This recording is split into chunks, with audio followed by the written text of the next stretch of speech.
Hello friends, मैं आपका दोस्त डॉक्टर सलमान नसीर। आज बहुत ही अहम टॉपिक यानी कि रमज़ान मुबारक के ताल्लुक से जो डायबिटिक पेशेंट है जिनको शुगर है वो किस तरह से रमज़ान मुबारक के अंदर रोज़े रखेंगे, इस ताल्लुक से मैं तमाम चीज़ें आपके सामने बताऊंगा। रमज़ान मुबारक में डायबिटिक पेशेंट ने रोज़ा रखना चाहिए या नहीं रखना चाहिए, अगर उनके डॉक्टर उनको सलाह दे रहे रखने की और वो रख रहे हैं तो उसमें क्या क्या प्रॉब्लम आ सकती है और उनमें क्या एहतियात किया जा सकता है, और डायबिटिक पेशेंट का रमज़ान के दौरान अगर कोई कॉम्प्लिकेशंस होते हैं तो उसको कैसे एहतियात करना है। इसी तरह साथ में शुगर वाले पेशेंट ने इफ्तारी में क्या खाना चाहिए, सहर में क्या खाना चाहिए, तमाम बातों को मैं आपके सामने तो दोस्तों सबसे पहले मैं आपको बता दूं कि ये जो बातें हैं ये तमाम बातें एक डायबिटोलॉजिस्ट डॉक्टर और इसके अलावा जो हार्मोनल्स के स्पेशलिस्ट डॉक्टर होते हैं उनके ज़ेरे निगरानी के अंदर लिखी गई जो ऑथेंटिक बुक्स किताबें हैं उसका मैं रेफरेंस दे रहा हूँ आपको, इसलिए कि ये बड़ी जिम्मेदारी के साथ मैं आपके सामने पेश कर रहा हूँ। इसके अलावा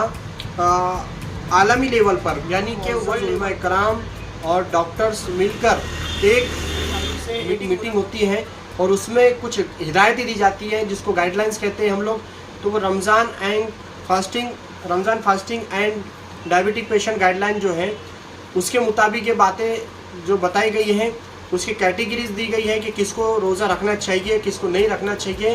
तो इस ताल्लुक से मैं वही बातें आपके सामने बताने जा रहा हूँ जो गाइडलाइन के अंदर बताई गई है या फिर जो हिदायतें दी गई हैं। तो दोस्तों सबसे पहले ये कि ये तमाम बातें मैं सिर्फ और सिर्फ आपको एक इन्फॉर्मेशन के लिए दे रहा हूँ। आपको सिर्फ और सिर्फ अपने कंसल्टेंट डॉक्टर यानी कि जिसके पास शुगर का इलाज चल रहा है, जो आपके कंसल्टेंट डॉक्टर है, उनकी ही सलाह से आपको रमज़ान के रोज़े रखने की यानी कि परमिशन लेना है।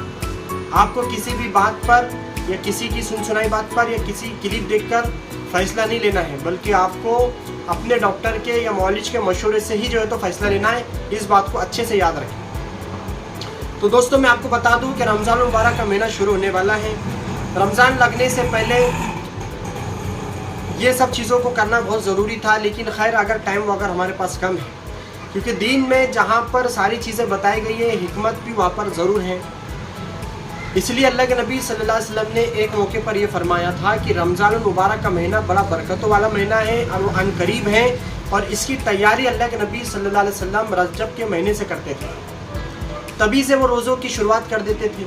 अल्लाह के नबी हज़रत मोहम्मद सल्लल्लाहु अलैहि वसल्लम को गर्मियों के रोज़े ज़्यादातर नसीब हुए क्योंकि वहाँ का क्लाइमेट ही वैसा है। वहाँ पर 8 महीने गर्मी, 4 महीने सर्दी होती है सऊदी में।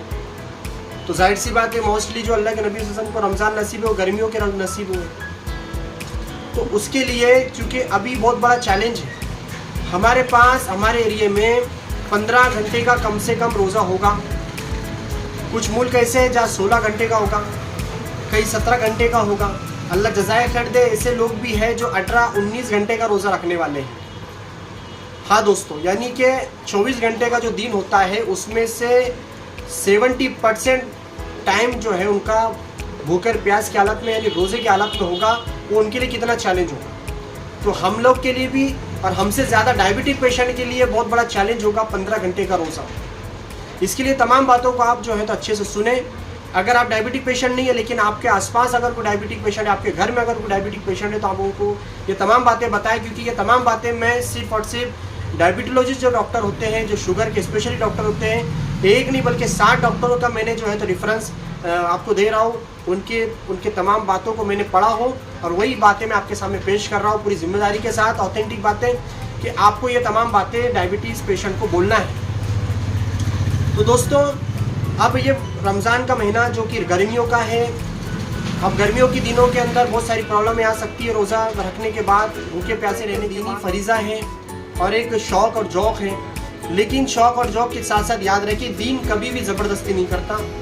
दीन के अंदर हिकमतें हैं, दीन के अंदर आसानी है, दीन आसानी का नाम है, वो कभी ज़बरदस्ती नहीं करता है। इसलिए हमारे उलमा इकराम ने और डॉक्टर्स ने हमको कुछ हिदायतें दी है, कुछ तरतीब बताई है, उसके मुताबिक हमको फॉलो करना है, उनको अमल करना है। तो सबसे इम्पोर्टेंट चीज़ ये है कि जब रजब का महीना शुरू हो रहा है तो अल्लाह के नबी सल्लल्लाहु अलैहि वसल्लम जो उसकी तैयारी करते थे तो हमको ये इशारा दिया गया है, दीन ने हमको कभी तनहा नहीं छोड़ा बल्कि हर चीज़ के लिए हमको तैयार किया है।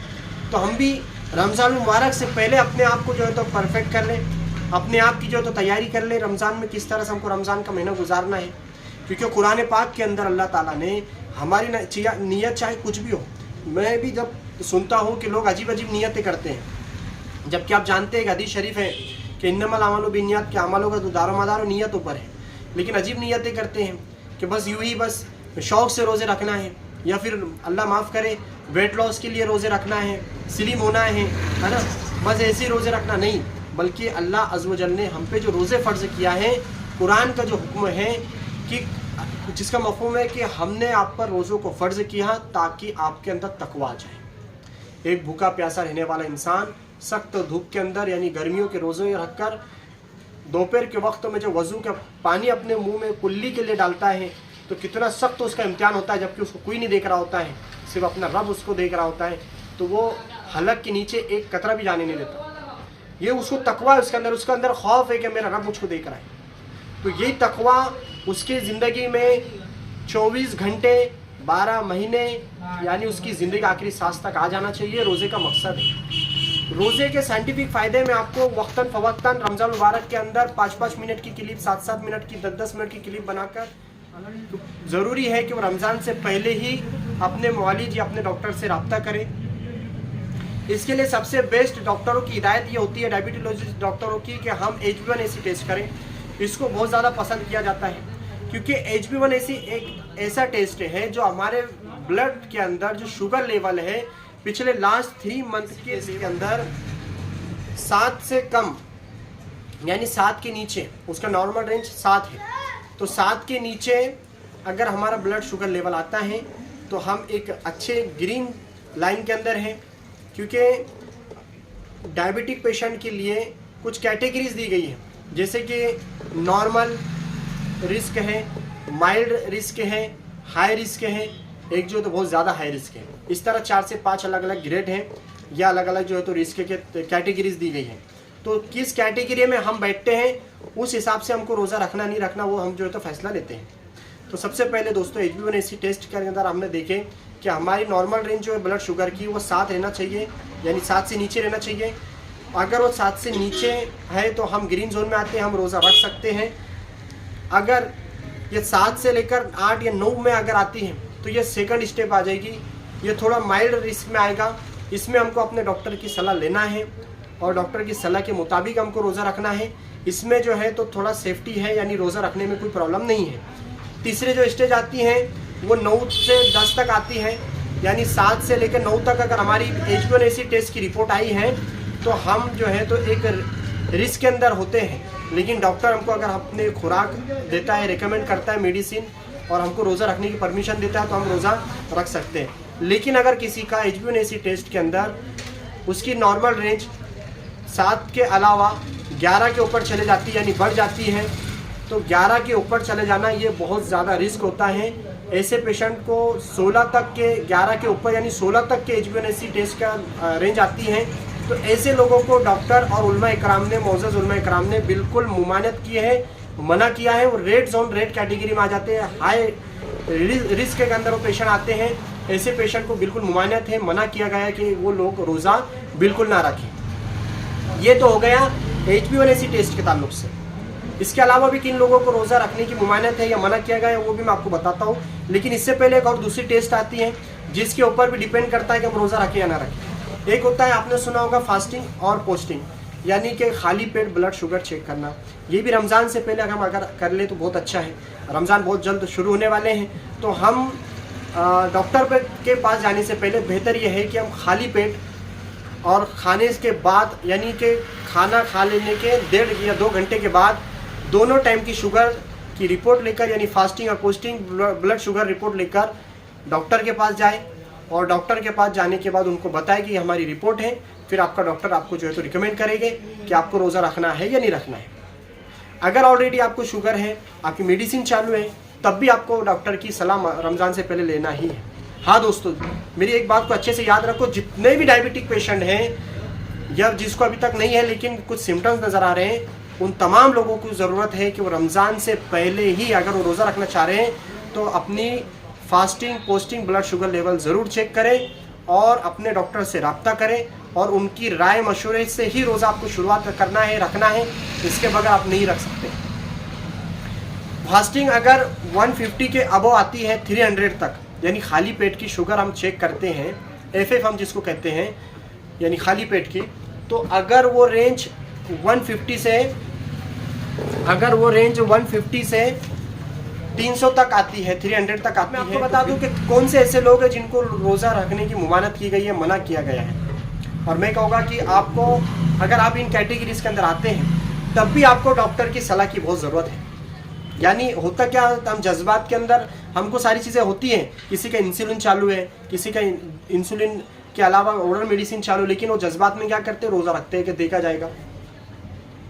लेकिन दोस्तों, हमारे पास दीन के अंदर ज़बरदस्ती नहीं है। जैसे कि आप जानते हैं, डायबिटीज़ के 2 टाइप्स हैं। वैसे तो अलग अलग देखा जाए तो 4 से 5 टाइप्स है उसकी, लेकिन कॉमन आम तौर से 2 टाइप्स बनती हैं। एक है टाइप 1 और एक टाइप 2। टाइप 1 यानी जो इंसुलिन डिपेंडेंट होते हैं, यानी जो यंग वक्त में, यानी कि बचपन से जिनको शुगर हो जाती है और जवानी तक उनको शुगर होती है और वो इंसुलिन को लेना ज़रूरी होता है, इंसुलिन के ऊपर ही वो डिपेंड होते हैं, तो उनको हम कहते हैं type 1 diabetes, insulin dependent diabetes होते हैं। ऐसे पेशेंट का बहुत ज़्यादा एहतियात करने की, क्योंकि वो थोड़े से हाई रिस्क के अंदर माने जाते हैं। तो ऐसे पेशेंट को वो रोज़ा रख सकते हैं, लेकिन अपने डॉक्टर की राय उनके लिए बहुत ज़रूरी होती है, क्योंकि कॉम्प्लिकेशंस के बहुत ज़्यादा चांस होते हैं इनको। अब टाइप 2 डायबिटीज़ होती है जिनके ओरल मेडिसिन चालू है, और उसमें ऐसा है ओरल मेडिसिन के साथ साथ किसी को इंसुलिन भी चलता है, तो ऐसे लोगों को भी बहुत सख्त ज़रूरत है कि अपने डायबिटोलॉजिस्ट डॉक्टर की जो तो सलाह ज़रूर लें।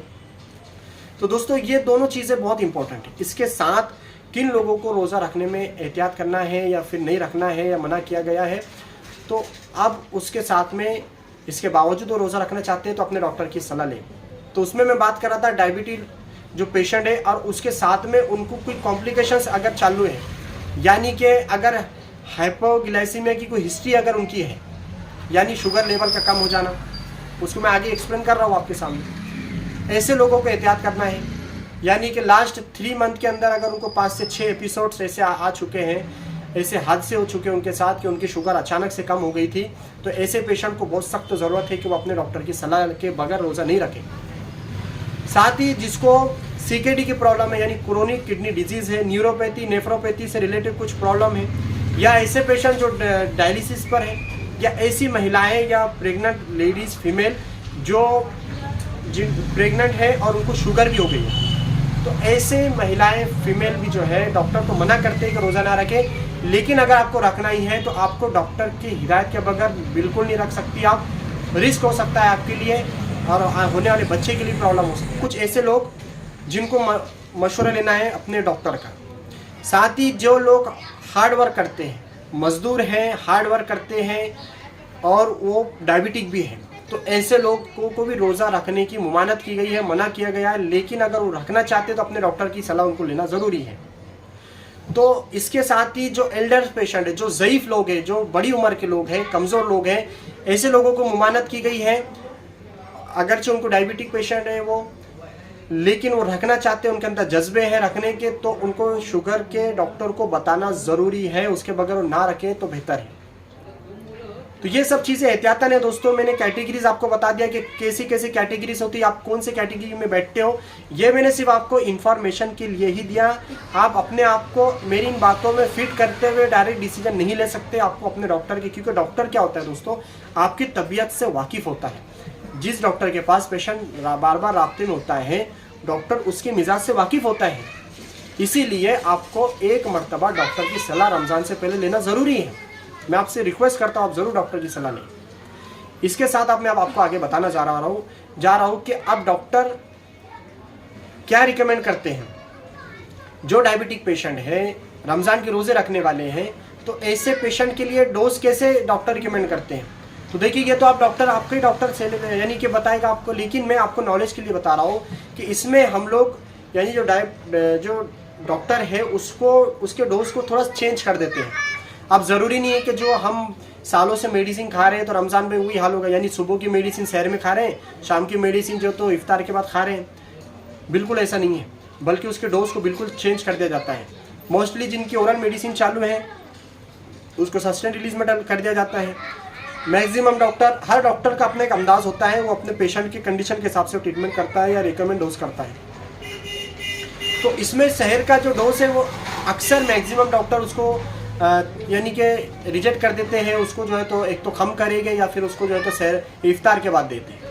अब जो इंसुलिन डिपेंडेंट पेशेंट है, जो 2 से 3 मरतबा इंसुलिन लेते हैं, चाहे 15 यूनिट लेते हो, 20 यूनिट लेते हो, 30 यूनिट लेते हैं, तो ऐसे पेशेंट इंसुलिन डिपेंडेंट पेशेंट है, उनके भी इंसुलिन के पेशेंट के ताल्लुक से जो है तो डॉक्टर डोज को थोड़ा सा चेंज करते हैं। अब मैं दोस्तों आपको मेडिकेशंस के ताल्लुक से आपको बताया, लेकिन एक खास बात याद रखिए, अभी लेटेस्ट में जो मेडिसिन आई है डायबिटीज़ की, जो मेटफॉर्मिन वगैरह जो पहले चल रही थी, उसके अलावा जो भी लेटेस्ट की जो मेडिसिन आई है, उसके अगर मैं एक डॉक्टर का, आप डायबिटोलॉजी डॉक्टर हैं, उनका जो लेटेस्ट में जो अभी अपडेट आया है डायबिटीज़ एंड रमज़ान के ताल्लुक से, तो उसका एक बात मैं आपके सामने पेश कर रहा हूँ कि जो लेटेस्ट मेडिसिन आई है उसके जो कॉम्प्लिकेशंस हैं वो रमज़ान मुबारक के अंदर बहुत ज़्यादा बढ़ सकते हैं उस मेडिकेशंस के ओवरडोज की वजह से। तो उसमें बहुत ज़्यादा एहतियात करने की ज़रूरत है। इसके लिए मैं शुरुआत से आपसे कहते आ रहा हूँ कि आपको डायबिटीज़ पेशेंट को अपने डॉक्टर की सलाह या राय मशवरे की बहुत सख्त ज़रूरत है, क्योंकि मेडिकेशंस का जो अपना एक अंदाज़ है कि अगर किसी शुगर बहुत ज़्यादा है, यानी कि मान लो 400 के अबव है और वो मेडिसिन ले रहा है और रमज़ान मुबारक का महीना है, तो कभी भी हाइपोग्लाइसेमिक पेशेंट जा सकता, यानी वो 450 के ऊपर का पेशेंट है, वो डायरेक्ट जो है तो 100 के नीचे उतर सकता है। तो कुछ मेडिसिन ऐसा असर करती बॉडी के अंदर कि बिल्कुल वो हाइपोग्लाइसेमिक में डाल देती है। तो इस चीज़ का ऑप्शन कराया। सेकंड, उसके बाद कुछ कैटेगरीज बताया कि आप किस कैटेगरी में आते हैं, उसके बाद मैंने आपको एहतियात बताया, और उसके बाद मैंने आपको मेडिकेशंस के ताल्लुक से बताया। और अब मैं आप बताने जा रहा हूँ यानी कि रमज़ान मुबारक का रोज़ा जब शुरू हो जाएगा, रमज़ान जब शुरू हो जाएंगे, तो आपको क्या क्या एहतियात करना है। तो एहतियात में सबसे ज़्यादा आपको अपने शुगर लेवल को चेक करते रहना या अपने शुगर लेवल को मालूम रखना, ये सबसे बड़ा एहतियात है। तो मैं उसके लिए आपको बता दूँ, ये होता है ग्लूकोमीटर, यानी शुगर चेक करने की आम जुबान में कहता हूँ छोटी मशीन है, जो इंस्टेंट इसका रिजल्ट देती है। इंस्टेंट का मतलब जो होता है सेकंडों में आपको पता चल जाता है कि आपकी शुगर लेवल कितनी है। हाँ दोस्तों, ये मैं कहूँगा और मैं एक रिक्वेस्ट करूँगा, रिकमेंड भी करूँगा कि हर डायबिटिक पेशेंट के पास हर घर में ये छोटी सी मशीन ग्लूकोमीटर जिसको कहते हैं, जो अलग अलग कंपनी बनाती है, इसमें ब्रांड भी आते हैं बहुत सारे। अगर आपको इसके ताल्लुक से कुछ क्वेश्चन है, करना है, कन्फ्यूज़न है कि कौन सा बेहतर ब्रांड है या कौन सा अच्छा रहेगा, तो आप मुझको कमेंट बॉक्स में कमेंट कीजिए या मेरा पर्सनल नंबर पे मुझे कॉल कीजिए, मैं उसको ज़रूर आपको इसके ताल्लुक से सलाह दूंगा। तो खैर, आप कोई भी ग्लूकोमीटर अपने घर पे लाइए, और हर डायबिटिक पेशेंट के पास ये होना ज़रूरी है, क्योंकि डायबिटीज़ एक ऐसी कंडीशन है जो कभी भी इमरजेंसी की जो है तो सिचुएशन पैदा कर सकती है। इसलिए हर घर के अंदर डायबिटिक पेशेंट के पास ये ग्लूकोमीटर मशीन होना बहुत ज़रूरी है। इसके लिए आपको किसी का वेट नहीं करना है, किसी लेबोरेटरी का, किसी डॉक्टर का, क्योंकि इमरजेंसी सिचुएशन है। इसके लिए आप हमेशा अपने पास ये मशीन रखेंगे।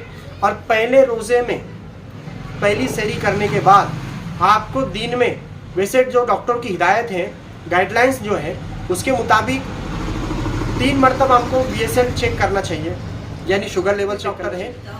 डायबिटोलॉजी डॉक्टर है, उनका कहना है कि पहले रोज़े दूसरे रोज़े में आपको बहुत ज़्यादा एहतियात करना है और एटलीस्ट 3 से 4 मरतबा चेक करना चाहिए। तो मैं कहूँगा सहरी करने के 2 घंटे के बाद आपको, पहले दिन पहली सहरी के 2 घंटे के बाद आपको अपनी शुगर लेवल चेक करना चाहिए। उसके बाद ज़ोहर से पहले आपको चेक करना चाहिए। उसके बाद 3 बजे के लगभग कीजिए और इफ्तार से पहले कीजिए, क्योंकि दोस्तों मैं बता दूँ 70 से 140 आपकी शुगर लेवल जो तो रहना चाहिए। 70 मिलीग्राम पर डेलीटर से लेकर 140 मिलीग्राम पर डेलीटर कॉमन आमतौर से इसके अंदर आपकी शुगर लेवल रहना चाहिए। 70 से अगर नीचे उतर रही है तो ये हमारे लिए हानिकारक है। 150 के ऊपर पहुंच रही है तो ये थोड़ा सा यानी कि हमारे लिए हानिकारक है। 200-250 अगर बढ़ रही है तो ये भी हमारे लिए हानिकारक है। तो हमको थोड़ा सा सोचने की ज़रूरत है। तो पहले दिन मैं आपको कहूँगा कि आप अपने जो है तो शुगर लेवल को मालूम करें, क्योंकि इससे बहुत ही फ़ायदा हासिल होता है। हम जो है तो बहुत सारे कॉम्प्लिकेशन से बच सकते हैं। मैं आगे बताने जा रहा हूँ इससे क्या क्या कॉम्प्लिकेशंस हो सकती हैं, शुगर के कम हो जाना या बढ़ जाना, इसके अलावा क्या क्या कॉम्प्लिकेशन शुगर वालों में हो सकती है। तो दोस्तों इस चीज़ का खास ख्याल रखें। अपने करीबी डॉक्टर के पास फ़ौरन अपने अगर कुछ प्रॉब्लम आ रही है आपको पहले दूसरे दिन, जो लोग जॉब करते हैं, डायबिटिक पेशेंट हैं, जॉब करते हैं और रोज़ा भी रखना चाहते हैं, तो मैं ऐसे लोगों से पर्सनली रिक्वेस्ट करूँगा कि आप पहले दूसरे दिन जो है काम पे ना जाए, रेस्ट करें। अपने यानी कि 2 दिन में आपको काफ़ी चीज़ें पता चल जाएगी। अगर आपका काम बैठक का है, सुकून का काम है तो कोई प्रॉब्लम नहीं है, लेकिन आपका हार्ड काम है, जैसे ड्राइविंग वगैरह करते हैं, कोई हार्ड काम करते हैं या कोई मशीनरी जो है तो हैंडल करते हैं, तो ऐसे लोगों को थोड़ा एहतियात करने की ज़रूरत है पहले दूसरे रोज़े के अंदर। तो दोस्तों ये थी ग्लूकोमीटर के ताल्लुक से, यानी शुगर के लेवल को मालूम करते रहने के ताल्लुक से। लेकिन अगर आपको इस ताल्लुक से और कुछ प्रॉब्लम आ रही है तो आप बिल्कुल मेरे जो है तो इसके ताल्लुक से क्लिप बनाए, मेरे को क्लिप देखिए या फिर मुझे पर्सनल नंबर पर कॉल कीजिए आप, या कमेंट बॉक्स में कमेंट कीजिए, मैं उसको आपको जवाब ज़रूर दूंगा। पूरे रमज़ान मुबारक के अंदर मैं आपको बार बार छोटे छोटे मुद्दों पर हेल्थ से रिलेटेड जो है तो क्लिप बनाते रहूँगा, इंशाल्लाह बताते रहूँगा। लेकिन इसके अलावा आपके कुछ भी प्रॉब्लम आती है तो एज अ यूर एक फ्रेंड या एक अच्छा दोस्त या एक डॉक्टर आपकी खिदमत में रहूँगा इंशाल्लाह पूरा महीना भर। इसके अलावा आपके करीबी डॉक्टर भी आपसे जो है तो उनसे भी आप राब्ते में रहिए, मैं तो आपसे राब्ते में हूँ इंशाल्लाह। अब इसके बाद मैं आपको बताने जा रहा हूँ, यानी कि रमज़ानुल मुबारक में डायबिटिक पेशेंट को और उसके घर के लोगों को क्या ख्याल रखना है, क्योंकि क्या कॉम्प्लिकेशंस हो सकते हैं। तो डायबिटिक पेशेंट के अंदर जैसा कि मैंने पहले बताया 70 से 140 के अंदर उनकी शुगर लेवल होना चाहिए, लेकिन खुदा न खास्ता किसी की शुगर लेवल कम हो रही है तो वो हाइपोग्लाइसेमिया में जा सकता है। हाइपोग्लाइसेमिया क्या है, इस ताल्लुक से मैंने क्लिप बनाया, उसकी जो लिंक है मैं डिस्क्रिप्शन में डाल रहा हूँ, आप देख सकते हो, उसको अच्छे से देखना है आपको, क्योंकि ये एक ऐसी कंडीशन है। मेरे पास कल एक शाम में पेशेंट, परसों शाम में एक पेशेंट ऐसा हुआ जो मैंने खुद देखा, जो हाइपोग्लाइसेमिया में गया, वो उसके घर के लोगों ने एहतियात नहीं करे, सही वक्तों पर जो है तो उस पेशेंट की केयरिंग नहीं करे। पेशेंट दोस्तों बाद में जो है उसका हाइपोग्लाइसेमिया के सीवियर जो है तो कॉम्प्लिकेशंस क्रिएट हो गए। वो पेशेंट जो है तो कल शाम तक गैस्पिंग कंडीशन में, यानी कि वो कोमा में चला गया और उसकी आप कोई गारंटी नहीं है। हाँ दोस्तों, हाइपोग्लाइसेमिया यानी शुगर का कम हो जाना बहुत रिस्की चीज़ है, इमरजेंसी सिचुएशन मानी जाती है, क्रिटिकल कंडीशन होती है। इसके अंदर क्या होता है, मैंने इस ताल्लुक से क्लिप बना रखा है, अभी अगर बताऊँ तो टाइम बहुत ज़्यादा हो जाएगा। तो हाइपोग्लाइसेमिया यानी 70 से नीचे शुगर का उतर जाना, शुगर का बहुत ज़्यादा कम हो जाना। रोज़ेदार जो डायबिटिक पेशेंट है उनको बहुत ज़्यादा सख्त एहतियात रखने यानी ख्याल रखने की ज़रूरत है, पहली चीज़। दूसरा कॉम्प्लिकेशंस हाइपरग्लाइसेमिया यानी शुगर लेवल का बहुत ज़्यादा बढ़ जाना। अगर शुगर लेवल 300 के ऊपर बढ़ रही है रोज़े के हालत में तो भी हमारे लिए ठीक नहीं है। ऐसे वक्तों में भी एहतियात करने की बहुत सख्त ज़रूरत है। कभी कभी ऐसा टाइम आ जाता है कि रोज़ा तोड़ने की ज़रूरत पड़ जाती है, तो वो कब तोड़ना है मैं उसके बारे में क्लिप बाद में बताऊँगा, क्योंकि अभी ये क्लिप बहुत बड़ी हो रही है। तो आप इसके साथ जुड़े रहे, क्वेश्चन कीजिए अगर आपको कन्फ्यूज़न हो रहा है तो। तीसरी चीज़ जो कॉम्प्लिकेशंस के तौर पर है वो है डिहाइड्रेशन। डिहाइड्रेशन 15 घंटे का रमज़ान है, रोज़ा है, 15 घंटे का रोज़ा है, भूखे प्यासे रहना है। डायबिटिक पेशेंट वैसे भी ऑलरेडी बहुत सारे प्रॉब्लम से फेस कर रहे हैं, उनके लिए तो बहुत बड़ा चैलेंज है। अल्लाह से दुआ है कि अल्लाह ताला हर डायबिटिक पेशेंट की और हर उम्मत मुस्लिमा जो भी रोज़े रखेगी सबके रोज़े को कबूल फरमाए और हमको हिम्मत दे, सेहत दे, तंदुरुस्ती दे, खैर आफत का मामला हमारे साथ फरमाए। तो इसके ताल्लुक से हमारे अंदर डिहाइड्रेशन नहीं होना चाहिए। डिहाइड्रेशन भी बहुत ही कॉम्प्लिकेटेड और एक क्रिटिकल कंडीशन होती है जो कि जानलेवा हो सकती है। इसके लिए मैं एक क्लिप स्पेशल आम आवाम के लिए बनाऊंगा, क्योंकि गर्मी के रोज़े बहुत सारे लोग डर के मारे रोज़े नहीं रखते हैं। यूँ मान लो, कहने में कोई शक नहीं जाएगा कि मोस्टली मैक्सिमम ज़्यादातर लोग रोज़े नहीं रखते डर की वजह से। लेकिन दोस्तों आपको बिल्कुल रोज़ा रखना चाहिए, रोज़ा बहुत ज़बरदस्त चीज़ है। मैं इसके लिए क्लिप बहुत जल्द बना रहा हूँ आम आवाम के लिए कि गर्मी के रोज़े में कितने फ़ायदे हैं। तो शुगर वाले पेशेंट से कहूँगा कि आपको डिहाइड्रेशन से बचना है। डिहाइड्रेशन का मतलब होता है इंसानी बदन के लिए 5 से 6 लीटर पानी बहुत ज़रूरी है 24 घंटे के अंदर। अब जो इंसान 15 घंटा भूखा प्यासा है वो कैसे 6 लीटर पिएगा। तो दोस्तों आपको बहुत ज़्यादा ख्याल रखना है। इफ्तारी से पानी पीना जो शुरू करना है, आपको नॉन स्टॉप लगातार पानी पीते रहना है, थोड़ी थोड़ी देर में पानी पीते रहना है, हर वक्त में आपको पानी पीते रहना है। नींद के लिए जब आप सोने जा रहे हो उस टाइम तक आपको पीना है पानी। रात में नींद हुशार हो रही है तब भी पानी पीना है। इफ्तारी शहर में अगर आप उठ रहे हैं तो उस वक्त भी ज़्यादा पानी पीना है। इफ्तार के टाइम पे बहुत ज़्यादा पानी पीना है। आपको जितना हो सके पानी पीना है ताकि बॉडी तर रहे, बॉडी का रिक्वायरमेंट्स पूरा हो और आपके जो है तो डिहाइड्रेशन ना हो। इसके लिए साथ ही जो ऐसी चीज़ें हैं जिसके अंदर लिक्विड्स हैं, आपको वो चीज़ें इस्तेमाल करना है। मैं आपके बता रहा हूँ क्या क्या खाना है क्या नहीं खाना है। तो इसमें कॉम्प्लिकेशन जो हो सकती है वो डिहाइड्रेशन है, इसका आपको बहुत एहतियात रखना है। और नेक्स्ट है जो डायबिटिक कॉमनली सेकंड टाइप वाले के अंदर होता है डायबिटिक कीटो एसिडोसिस हम इसको कहते हैं। ये तो बहुत रेयर है, लेकिन जो कॉम्प्लिकेटेड पेशेंट है जिनकी यानी कि जो डायबिटीज़ है वो कंट्रोल में नहीं रहती है, ऐसे लोगों में ज़्यादातर होता है, लेकिन एहतियात करने की बहुत सख्त ज़रूरत है। और एक नेक्स्ट कॉम्प्लिकेशन है वो है थ्रोम्बोसिस, यानी कि खून का जम जाना। ये एक डायबिटोलॉजिस्ट डॉक्टर का मैं एक रेफरेंस पढ़ रहा था, वो बता रहे थे कि ये बहुत रेयर है, बहुत कम होता है, लेकिन ये कॉम्प्लिकेशंस आपके सामने बताने का मेरा मकसद ये था कि हम ये सब चीज़ों का ख्याल रखें। अगर आप डायबिटिक पेशेंट है, अगर नहीं भी है तो आपके घर में अगर कोई डायबिटिक पेशेंट है या फिर आज के आसपास कोई भी डायबिटीज़ अगर प्रॉब्लम से जूझ रहा है तो उसको आपको ये सब बातें बताना भी है, ख्याल भी रखना है, अपने डॉक्टर के जो है तो मशवरे में, निगरानी में रहना है। तो इन चीज़ों का आपको रमज़ान मुबारक के अंदर खास ख्याल रखना है जो डायबिटीज़ के कॉम्प्लिकेशंस हैं। अब दोस्तों मैं आगे आपको बताने जा रहा हूँ कि रमज़ान मुबारक में आपको क्या खाना है, क्या नहीं खाना है। तो सबसे पहले हम बात करते हैं इफ्तार की। तो दोस्तों आम लोगों की तरह हमारा इफ्तार यानी कि डायबिटिक पेशेंट का इफ्तार नहीं होगा। एक बात खास याद रखिए, पहले मैंने आपको बता दिया कि रमज़ान मुबारक के रोज़े हमको सिर्फ अल्लाह की रज़ा के लिए रखना है। ये फालतू की नियतें करना नहीं है हमको कि वेट लॉस के लिए, स्लिम होने के लिए, बस फैशन के लिए या शौक के लिए। ये सब फुजुल बकवास नियतें हमारी, अल्लाह माफ़ करे, अल्लाह हमारे इस अमल को रिजेक्ट भी कर सकता है क्योंकि नियतों में हमारे खलल है। हमारे को रोज़ा इतने प्रॉब्लम में हम रोज़ा रख रहे हैं, हम डायबिटिक पेशेंट है और इसके अलावा रोज़ा अगर हम रख रहे हैं तो जाहिर सी बात है बहुत ही प्यारा अमल हम कर रहे हैं, अल्लाह इसका बेहतरीन अजर अता फरमाए। लेकिन इसको काबिल कबूल बनाने के लिए हमको एहतियात भी करना है। क्या एहतियात करना है कि हमको इफ्तार के वक्त में आम लोगों की तरह बिल्कुल टूट पड़ना नहीं है खाने पे। आपको सबसे पहले पानी पीना है, बहुत पी सकते हैं आप, बिल्कुल पी सकते हैं। मैंने अब जैसे आपको पहले बताया एक्सेस ऑफ वाटर हम कहते हैं, ज़्यादा से ज़्यादा पानी पिए इफ्तारी में। दूसरी चीज़ बताऊंगा, आप खजूर खा सकते हैं। डायबिटिक जो पेशेंट होते हैं, एक डायबिटीज डॉक्टर का मैं उनकी बुक पढ़ रहा था, उन्होंने कहा कि 2 से 3 खजूरें आप खा सकते हैं। बिल्कुल खजूर के अंदर यानी डेट्स के अंदर जो शुगर होती है वो बहुत कम मिकदार में होती है, उसकी वजह से शुगर लेवल बढ़ने के बहुत ज़्यादा चांस नहीं होते। तो 2 से 3 खजूर आप बिल्कुल खा सकते हैं। इसके खाने में बड़े फ़ायदे हैं। एक तो आपको फाइबर्स मिल जाएगा जो आपके डाइजेशन में साथ देगा, सपोर्ट करेगा, हेल्प करेगा। उसके बाद आपको इसमें आयरन मिल जाएगा काफ़ी तादाद में। आयरन आपकी जो तो काफ़ी तवानाई के अंदर हेल्प करेगा, आपका जो तो एनर्जी लाएगा बॉडी के अंदर और ब्लड लेवल को यानी कि एचबी को बढ़ा देगा। उसके साथ ही बहुत सारे फ़ायदे हैं उसके अंदर। और साथ में एक खास चीज़ याद रखिए, आपको इफ्तारी के अंदर जूस नहीं पीना है। मैंगो का जूस, पाइनएप्पल का जूस, दूसरे फ्रूट्स का जूस यानी जूस नहीं पीना है। फ्रूट्स खा सकते हैं आप। तो आपको इफ्तारी के अंदर जो खाना है वो चीज़ें मैं आपको बता रहा हूँ, और जो नहीं खाना है उसमें से एक अहम चीज़ याद रखिए, तला गला स्पाइसी ऑयली फास्ट फूड्स बिल्कुल नहीं खाना है।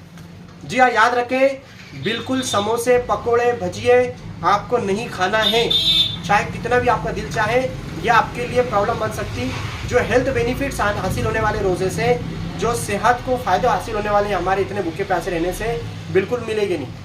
पूरा मेहनत पे पानी फेर दिया जाएगा अगर हम ये गलती करेंगे तो इस तरह की कुछ चीज़ें आप बिल्कुल अपने जो है तो इफ्तारी में कर सकते हैं। इसके अलावा आपका जो डिनर है यानी रात का खाना है, अगर वो इफ्तारी में आप कर लेते हैं या फिर इफ्तारी के बाद करते हैं, ईशा के पहले, ईशा के बाद, तरावी के पहले, तरावी के बाद, तो उसको आप क्या कर सकते हो, आलू बिल्कुल नहीं खाना है आपको, बैनी बटाटा, और आपको चावल नहीं खाना है, उससे आपको बचना है, थोड़ा एहतियात करना है। दालें वगैरह थोड़ी कम खाना है, खाने की यानी कि इजाज़त है डॉक्टर की जानिब से, लेकिन कम से कम खाना है क्योंकि डाइजेशन का थोड़ा प्रॉब्लम आ सकता है। सबसे ज़्यादा मैं आपको कहूँगा, रिक्वेस्ट करूँगा, और जो डायबिटोलॉजी डॉक्टर की भी जो गाइडलाइन है कि सबसे ज़्यादा आपको हरी सब्जियाँ इस्तेमाल करना है। हरी सब्जियाँ, चाहे कोई कुछ भी कहेगा कि ये मत खाओ वो मत खाओ, आपको किसी की नहीं सुनना है, आपको डायबिटोलॉजिस्ट डॉक्टर की ही सुनना है। और उनकी बात मैं आपको बता रहा हूँ कि आप हरी सब्जियाँ, तमाम हरी सब्जियाँ बिल्कुल बिंदास खा सकते हैं। डायबिटिक पेशेंट ज़्यादातर हरी सब्जियाँ खाएं, इस्तेमाल करें, ये उनके लिए बहुत बेहतरीन है। साथ में वो सलाद इस्तेमाल कर सकते हैं जिससे उनको जो है तो फाइबर्स हासिल होगा। साथ में जो है तो वो ऐसी तगवाने वाली, तकवीत वाली चीज़ें जो डायबिटीज़ के अंदर जो है तो खा सकते हैं, ऐसी तमाम चीज़ें खाएँ, शुगर फ्री तमाम चीज़ें खाएँ। तो ये आपका खान पान होगा। शहर में आपको बहुत ज़्यादा एहतियात करने की ज़रूरत है कि मसालेदार चीज़ों से आपको बचना है क्योंकि डाइजेशन का प्रॉब्लम आएगा। रमज़ान मुबारक में मोस्टली आम लोगों को भी डायबिटीज़ के अलावा जो लोग आवाम हैं उनको हाजमे का बड़ा प्रॉब्लम आता है, डाइजेशन का बड़ा प्रॉब्लम आता है। तो उसके ऊपर मैं क्लिप बनाने वाला हूँ, लेकिन डायबिटिक पेशेंट से मैं कहूँगा कि आप शहर के अंदर मसालेदार चीज़ें ना खाएं, स्पाइसेस ना खाएं, ऑयली ना खाए बल्कि हल्का फुल्का खाए। तो ये सब चीज़ों का आपका खास ख्याल रखना है। अब कुछ बातें मैं बताने जा रहा हूँ जिसको आपको खास ध्यान रखना है। सबसे पहली चीज़ दोस्तों, अगर आप शुगर वाले पेशेंट हैं, आप रोज़ा रखना चाहते हैं, आपको अपने डॉक्टर की सलाह लेना है। मैं पूरी बातों को इन शॉर्ट खुलासे में कह रहा हूँ कि अगर आपको रमज़ान मुबारक के रोज़ा रखना और आप शुगर के पेशेंट हैं तो आपको रमज़ान से पहले ही अपने डॉक्टर के पास जाना है। मेरी किसी भी बात को पकड़कर उसको फॉलो नहीं करना है, वो सिर्फ मैंने नॉलेज के लिए बताया, मालूमात के लिए बताया। आपका डॉक्टर को बताना है, क्योंकि हर डॉक्टर का रिकमेंड, हर डॉक्टर का जो मशवरा है वो बिल्कुल अलग होता है। पहली चीज़ आपको ये करना है। दूसरी चीज़, आपको रोज़ा रखने के लिए खुद अच्छी हेल्दी सेहत होना बहुत ज़रूरी है। अगर ऑलरेडी आप किसी प्रॉब्लम में या बीमारी में जूझ रहे हैं तो आपको थोड़ा सा एहतियात करने की ज़रूरत है। तीसरी चीज़, आपको रमज़ान मुबारक के अंदर किस कैटेगरी के अंदर आप बैठ रहे हैं, जो कैटेगरी से मैंने बताया ब्लड शुगर लेवल के ताल्लुक से, चाहे वो HbA1c टेस्ट के निगरानी के अंदर हो या फिर फास्टिंग पोस्टिंग के अंदर हो, तो आपको वो चीज़ का ख़ास ख्याल रखना है किस कैटेगरी में आप बैठते हैं। जो कॉम्प्लिकेशंस मैंने बताया उसका आपको खास ख्याल रखना है कि कौन से कॉम्प्लिकेशंस हो सकते हैं शुगर वाले पेशेंट्स के अंदर। और मैंने उसके बाद आपको मेडिकेशंस के ताल्लुक से बताया कि जो मेडिसिन आपकी चालू है, ऑलरेडी सालों से आप खा रहे हैं, महीनों से खा रहे हैं, लेकिन रमज़ान में आपको बिल्कुल उसको चेंज करना पड़ता है, तो डॉक्टर को आप मिलिए। आपका डॉक्टर उसके ताल्लुक से आपको बता देगा कि आपको किस तरह से चेंजेस करना है। उसके बाद आपको क्या करना है, ख़ास ख्याल रखना है आपको सहर और इफ्तार के खान पान में ख़ास ख्याल रखना है। तो ये सब चीज़ें थी दोस्तों जो मेरे जहन में आई। इसके अलावा भी अगर आपको कुछ क्वेश्चन है आपके जहन में तो आप मुझको कमेंट कीजिए, मैं उसका आपको जवाब दूंगा। इसके अलावा रमज़ान मुबारक से रिलेटेड अगर आप कोई क्लिप चाहते हैं, वैसे तो मैं बनाने वाला हूँ, लेकिन अगर आपके जहन में कुछ आ रहा है, वैसे मेरे एक दोस्त थे अब्दुल रहीम जो अक्सर मस्जिद के पास गैस गोडाउन के पास रहते हैं, मेरे बहुत करीबी दोस्त हैं। उनकी रिक्वेस्ट आई है कि मैं हेल्थ बेनिफिट्स, रोज़े से सेहत में कितने फ़ायदे होते हैं, मेडिकल साइंस की रोशनी में बताऊँ। ऐसे मेरे दोस्त की ये मुझको रिक्वेस्ट आई है, तो मैं उस पर बहुत जल्द इंशाल्लाह क्लिप बनाने वाला हूँ। तो आपको क्या लगता है, आपको कौन से टॉपिक पे आप रमज़ान मुबारक के ताल्लुक़ से जो है तो क्लिप सुनना पसंद करते हैं, आप ज़रूर जो है तो कमेंट कीजिए। और रिक्वेस्ट कर रहा हूँ आपसे कि ये बातें बहुत इंपॉर्टेंट है, जो मैंने बहुत आसान ज़ुबान में आपको बताया और तमाम बातें ऑथेंटिक बताया। तमाम डायबिटोलॉजी जो एक्सपर्ट डायबिटोलॉजिस्ट और जो यानी हमारे हार्मोन से रिलेटेड जो डॉक्टर्स होते हैं, हार्मोन के स्पेशलिस्ट डॉक्टर होते हैं, ऐसे 7 डॉक्टरों की जो बुक है उनको मैंने रेफरेंस किया और उनकी तमाम लोगों की बातें मैंने आपके सामने पेश किया। इसके साथ में मेरे अपने तजुर्बात आपके सामने पेश किया जो कि मैंने डायबिटीज़ के पेशेंटों में रमज़ान के अंदर देखा। बिल्कुल सच सारी बातें पूरी जिम्मेदारी के साथ कह दिया। तो बहुत ही बड़ी अमानत है आपके पास कि आप ये बातों को जो है तो सही लोगों तक पहुँचाएँ, ज़्यादा से ज़्यादा शेयर करें, लोग इससे जुड़े और इस चैनल को आप सब्सक्राइब कर दें, आपका हक बनता है। और इस बात को जो है तो दूसरों तक पहुँचाएँ। और रमज़ान मुबारक की मैं बहुत सारी जो है तो आपको मुबारकबाद देता हूँ। इस रमज़ान मुबारक के अंदर अल्लाह ताला हम सब से जो है तो राज़ी हो और हम बहुत सारे अमाल करें और हम सब के लिए अच्छा महीना बने। तो जो भी आपको कमेंट करना है बिल्कुल आप कमेंट कीजिए। इस ताल्लुक़ से मैं इजाज़त लेता हूँ, आपका दोस्त डॉक्टर सलमान नसीर। और इसके अलावा एक बात मेरे जहन में ये आ रही है कि रमज़ान मुबारक के अंदर चैरिटी का काम हम जो है तो बढ़ाएँ और जो गरीब लोग हैं उनका ख़ास ख्याल रखें। जज़ाकल्लाह खैर, बहुत बहुत शुक्रिया आपका।